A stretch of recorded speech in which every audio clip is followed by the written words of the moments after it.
ये एक गायक है, वो दक्षिणेश्वर आया और ठाकुर को प्रश्न करता है, काम और कामना में फ़र्क क्या है? तो ठाकुर ने कहा, काम जो है ना वो जड़ है, और कामनाएं है ना वो पेड़ की शाखा प्रशाखाएं हैं। एक कामनाएं आप शाखा प्रशाखाएं एक जगह से काटेंगे ना दूसरी जगह से निकलेगी, दूसरी जगह से काटेंगे तो तीसरी जगह से निकलेगी।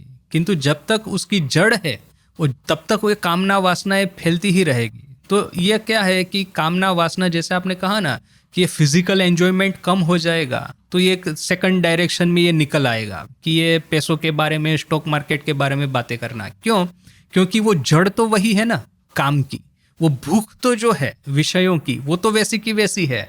तो फिजिकल कंडीशन के अनुसार छोटा बच्चा होगा तो उसको ये खिलौने की कामना है, बड़ा होगा तो पैसों की कामना होगी, और थोड़ा बड़ा होगा तो ये परिवार की कामना होगी, और थोड़ा सा बड़ा होगा पावर और पोजीशन की कामना होगी। आपके स्टेशन के अनुसार कामनाएं बदलती जाएगी। आपको लगेगा ये खत्म कब होगी, किंतु खत्म नहीं होगी जब तक आप उसको जड़ से नहीं काटेंगे। काम रूपी जो जड़ है उसको आप जब तक दग्धबीज नहीं करेंगे तब तक तो ये वन वे और अनदर फैलती ही रहेगी।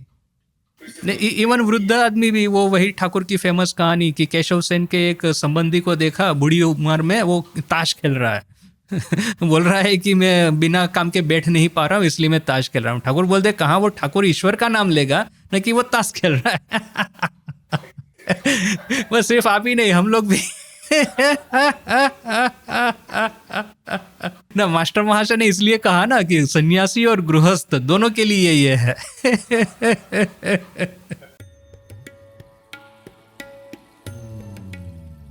अब जब जहाँ तक भक्ति और ज्ञान की बात है, या तो परिश्रम या पुरुषार्थ और परमार्थ की बात है, देखिए कि कल ही हमने देखा कि ठाकुर की दीनहीन शरणागत होकर के रहना, ठाकुर कहते हैं हाँ थू, मैं क्यों पिंजरे में बद्ध पंखी होने को जाऊंगा।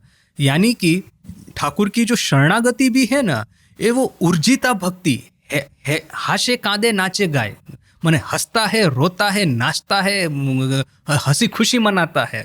तो क्या है ना कि फुल ऑफ आत्मश्रद्धा। So that is Thakur bhakti. और स्वामी जी का जो ज्ञान है, एक ज्ञान गुरु के चरणों पे प्रतिष्ठित है। एक बार स्वामी जी माँ को कहते हैं कि माँ आजकल आमार सब कुछ उड़े जाच्छे, आजकल मेरा सब कुछ उड़ जा रहा है। तो माँ हंसते हंसते कहती है कि बेटा आमा के उड़िए देवे ना, तो बेटा तुम मुझे मत उड़ा देना। तो स्वामी जी साथ साथ में ही कहते हैं माँ गुरु चरण उड़िए दिले ज्ञान दाड़ा बे को था, मैंने गुरु के चरण को उड़ा दूंगा तो ये ज्ञान खड़ा कहाँ रहेगा, गुरु के चरणों पे तो ज्ञान खड़ा रहता है।